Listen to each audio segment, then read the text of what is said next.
हमारे शरीर में एक डिफेंस सिस्टम होता है। इसे इम्यून सिस्टम कहते हैं। यह हमें हार्मफुल इन्वेडर्स से बचाता है। ये इन्वेडर्स होते हैं जर्म्स जैसे बैक्टीरिया और वायरसेस। एंटीजेंस इन इन्वेडर्स के पार्ट्स होते हैं। सोचो, एंटीजेंस को जैसे फ्लैग्स हों। ये फ्लैग्स हमारे शरीर को बताते हैं कि कुछ हार्मफुल अंदर एंटर कर चुका है। हमारा इम्यून सिस्टम इन फ्लैग्स को पहचान लेता है, फिर यह इन्वेडर्स के खिलाफ अटैक करता है। इस तरह हमारा शरीर इन्फेक्शंस और डिजीजेस से लड़ता है। हर सब्सटेंस एंटीजन नहीं बन सकता। इम्यून रिस्पॉन्स ट्रिगर करने के लिए एंटीजेंस में कुछ स्पेसिफिक प्रॉपर्टीज होती हैं। इम्यूनोजेनिसिटी, एंटीजेंस में हमारे इम्यून सिस्टम को एक्टिवेट करने की क्षमता होनी चाहिए। इसका मतलब है कि उन्हें आसानी से फॉरेन या डेंजरस के रूप में पहचाना जाना चाहिए। रिएक्टिविटी, एंटीजेंस को इम्यून सेल्स या एंटीबॉडीज से बाइंड करने की जरूरत होती है जो उनके खिलाफ प्रोड्यूस्ड होते हैं। यह इंटरैक्शन इन्वेडर को एलिमिनेट करने के लिए इवेंट्स का एक कैस्केड ट्रिगर करता है। केमिकल कॉम्प्लेक्सिटी, ज्यादातर पोटेंट एंटीजेंस लार्ज मॉलिक्यूल्स होते हैं जैसे प्रोटीन्स या polysaccharides. Smaller molecules generally less immunogenic होते हैं। ये प्रॉपर्टीज डिटरमिन करती हैं कि एक एंटीजन कितनी इफेक्टिवली इम्यून रिस्पॉन्स को ट्रिगर कर सकता है। इन प्रॉपर्टीज को समझना वैक्सीन डेवलपमेंट के लिए क्रूशल है। कल्पना करो एक एंटीजन की एक कॉम्प्लेक्स 3 डायमेंशनल स्ट्रक्चर की तरह। इस स्ट्रक्चर पर स्पेसिफिक रीजन्स होते हैं जिन्हें हमारा इम्यून सिस्टम पहचानता है। इन रीजन्स को एपिटोप्स या एंटीजेनिक डिटर्मिनेंट्स कहा जाता है। ये एंटीजन की सरफेस पर छोटे पॉकेट्स या प्रोट्रूजन्स जैसे होते हैं। हर एक एपिटोप एक स्पेसिफिक एंटीबॉडी से बाइंड कर सकता है। इसे एक लॉक और की मैकेनिज्म की तरह समझो। यह बाइंडिंग ही इम्यून रिस्पॉन्स को ट्रिगर करता है। डिफरेंट टाइप्स ऑफ एंटीजेंस, अलग अलग तरह के एंटीजेंस होते हैं। हर एक की अपनी यूनिक कैरेक्टरिस्टिक्स होती हैं। एक्सोजेनस एंटीजेंस, ये हमारे शरीर के बाहर से आते हैं।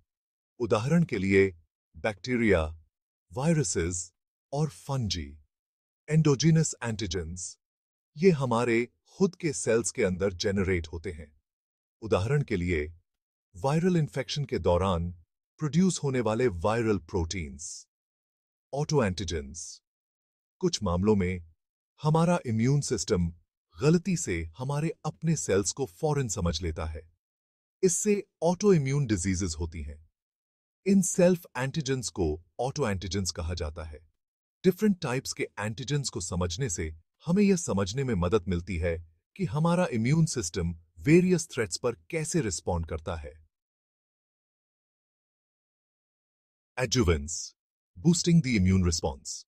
कभी कभी किसी एंटीजन के प्रति हमारा इम्यून रिस्पॉन्स इतना स्ट्रांग नहीं होता। यहीं पर एडजुवेंट्स काम आते हैं। एडजुवेंट्स ऐसे सब्सटेंसेस होते हैं जो किसी एंटीजन के प्रति इम्यून रिस्पॉन्स को एनहांस करते हैं।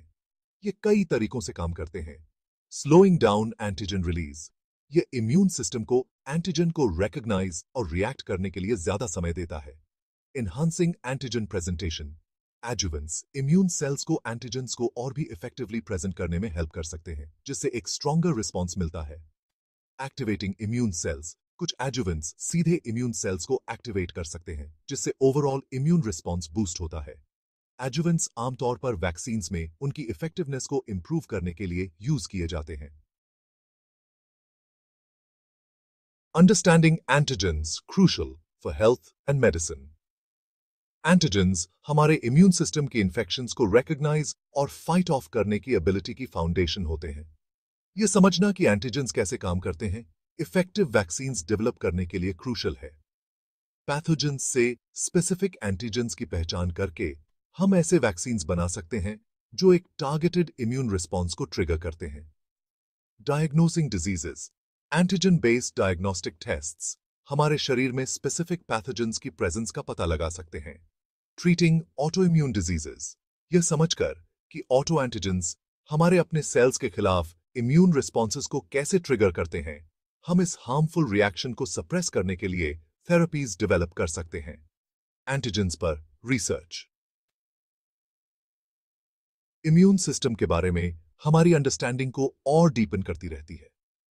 ये नॉलेज हमारे हेल्थ को प्रोटेक्ट और मेंटेन करने के लिए नए और इंप्रूव तरीके डेवलप करने के लिए एसेंशियल है।